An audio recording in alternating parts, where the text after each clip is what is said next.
ಯೋಗೇಶ್ ಗೌಡ ಕೊಲೆ ಪ್ರಕರಣದ ತೀರ್ಪು ಬಂತು ಜನಪ್ರತಿನಿಧಿಗಳ ವಿಶೇಷ ನ್ಯಾಯಾಲಯದಿಂದ. ಇಬ್ಬರನ್ನ ಹೊರತುಪಡಿಸಿ ಉಳಿದೆಲ್ಲ ಆರೋಪಿಗಳು ದೋಷಿಗಳು. ಯಾರ್ಯಾರಿಗೆ ಎಷ್ಟೆಷ್ಟು ಶಿಕ್ಷೆ ಅನ್ನೋದು ನಾಳೆ ನಿಗದಿಯಾಗತ್ತೆ.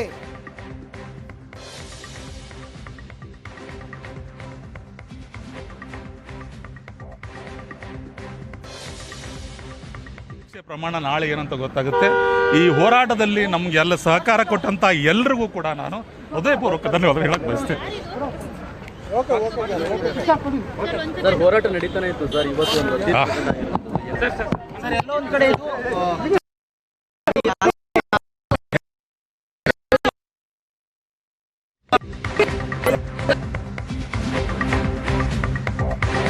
ಬಸವರಾಜ ಕೊರವಾರ್ ಮಾಜಿ ಪೊಲೀಸ್ ಪೇದೆ 10 ವರ್ಷಗಳ ಕಾಲ ಎಲ್ಲ ಬಿಟ್ಟು ಈ ಪ್ರಕರಣದ ಬೆನ್ನತ್ತದು. ಇವತ್ತಿನ ತೀರ್ಪು ಅವರನ್ನ ಭಾವುಕರನ್ನಾಗಿಸಿದೆ.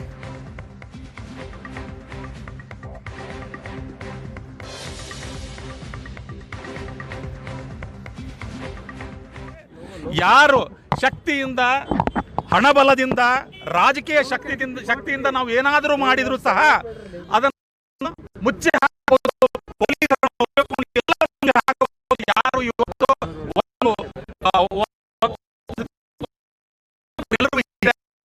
ಕಾನೂನಿಗಿಂತ ದೊಡ್ಡವರು ಯಾರು ಇಲ್ಲ. ಯಾವ ಪೊಲೀಸ್ ಅಧಿಕಾರಿಗಳು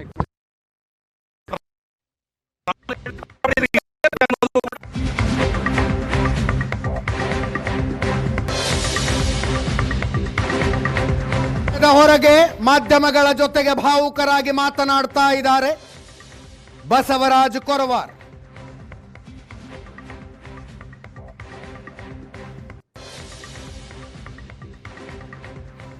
ಯೋಗೇಶ್ ಗೌಡ ಅನ್ನೋದನ್ನಷ್ಟೇ ಮಾತ್ರ ಕೋರ್ಟ್ ಹೇಳಿದೆ.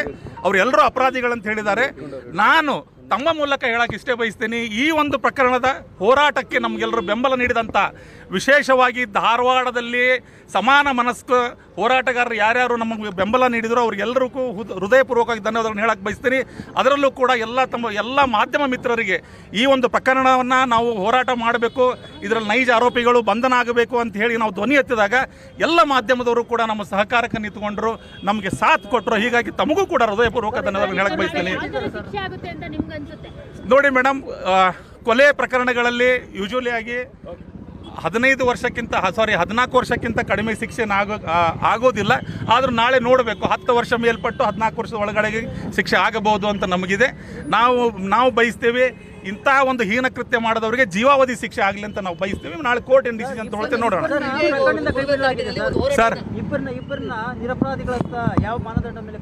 ಅದು ಗೊತ್ತಾಗಿಲ್ಲ ಸರ್, ಯಾವ ಮಾನದಂಡ ಅಂತ ನಾಳೆ ಗೊತ್ತಾಗುತ್ತೆ ಸರ್. ತಾವೇ ಕೂಡ ತಮ್ಮ ಮಾಧ್ಯಮದಲ್ಲಿ ಅದನ್ನೆಲ್ಲವೂ ಕೂಡ ತಾವು ತೋರಿಸಿದ್ದೀರಿ. ಸಾಕ್ಷಿಗಳ ಮೇಲೆ ಯಾವ ಥರ ಪ್ರಭಾವ ಬೀರಿದ್ರಿಂದಾಗಿ ಯಾರ್ಯಾರು ಬೇಲ್ಗಳು ಕ್ಯಾನ್ಸಲ್ ಆಯಿತು. ಅದರಲ್ಲಿ ನೋಡ್ಬೋದು ವಿನಯ್ ಕುಲಕರ್ಣಿ ಅವರು, ಅವ್ರ ಮಾವ ಚಂದ್ರಶೇಖರ್ ಇಂಡಿ ಅವರು, ಆರೋಪಿ ನಂಬರ್ 9 ಅಶ್ವಥ್ ರವರು, ಇವರೆಲ್ಲರ ಬೇಲ್ ಕ್ಯಾನ್ಸಲ್ ಆಯಿತು, ಜೈಲಿಗೆ ಹೋದರು, ಮತ್ತೆ ಬೇಲ್ ತಗೊಂಡು ವಾಪಸ್ ಬಂದರು. ತಮ್ಮ ಮಾಧ್ಯಮಗಳಲ್ಲೇ ಎಲ್ಲ ತೋರಿಸಿದ್ದೀರಿ. ಸೊ ಇದರಲ್ಲಿ ಎಲ್ಲ ಡ್ರಾಮಾಗಳು ಕೂಡ ಆಗಿದೆ.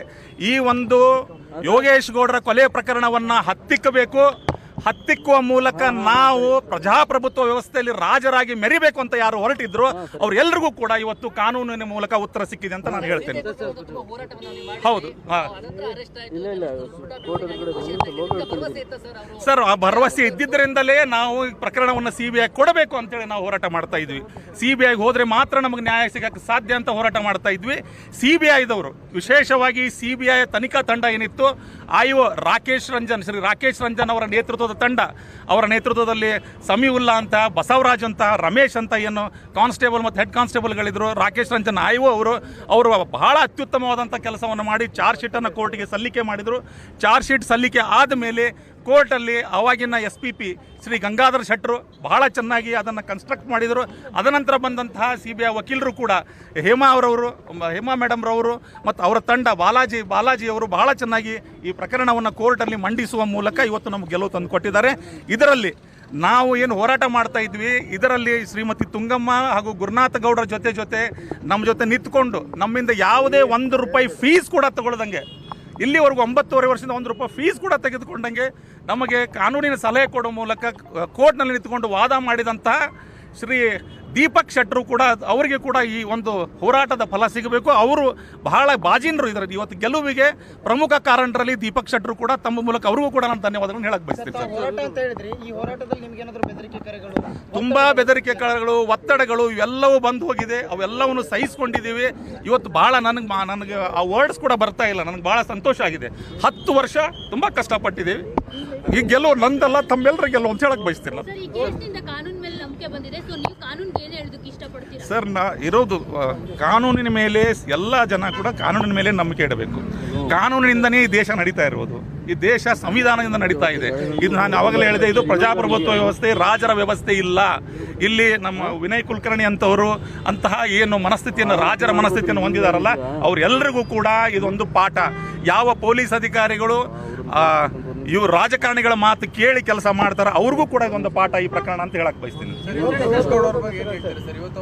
ಸರ್. ಇವತ್ತು ನನ್ನ ಜೊತೆ ಇಲ್ಲ. ಅವರ ತಾಯಿಯವರು ಸುಮಾರು 8 ವರ್ಷಗಳ ಕಾಲ ನಮ್ಮ ಜೊತೆ ಇದ್ದು ಹೋರಾಟಗಳಲ್ಲಿ ಏನು ನ್ಯಾಯಾಲಯದಲ್ಲಿ ಏನೇನು ಅರ್ಜಿಗಳನ್ನು ಸಲ್ಲಿಕೆ ಮಾಡಬೇಕು ಗುರುನಾಥ ಗೌಡರ ಮೂಲಕ ಸಲ್ಲಿಸ್ತಾ ಇದ್ರು.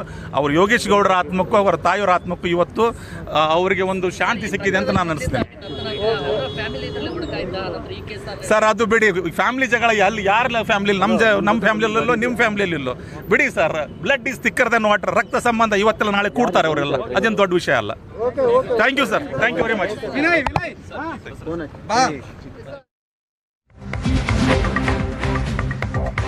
ಬಸವರಾಜ್ ಕೊರವಾರ್ ಒಬ್ಬ ಮಾಜಿ ಪೊಲೀಸ್ ಪೇದೆ.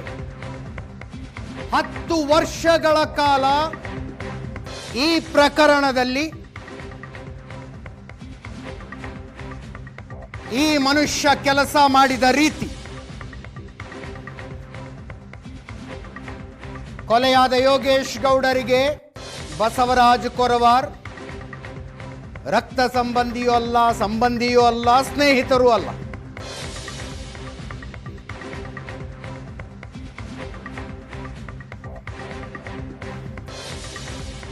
ಶಿಕ್ಷೆಯ ಪ್ರಮಾಣ ನಾಳೆ ಪ್ರಕಟ ಆಗತ್ತೆ.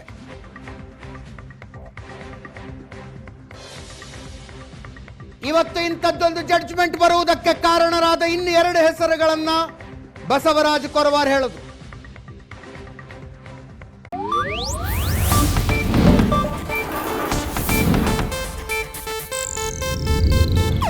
ಇದು ಏಷ್ಯಾನೆಟ್ ನ್ಯೂಸ್ ನೆಟ್ವರ್ಕ್ ಪ್ರಸ್ತುತಿ.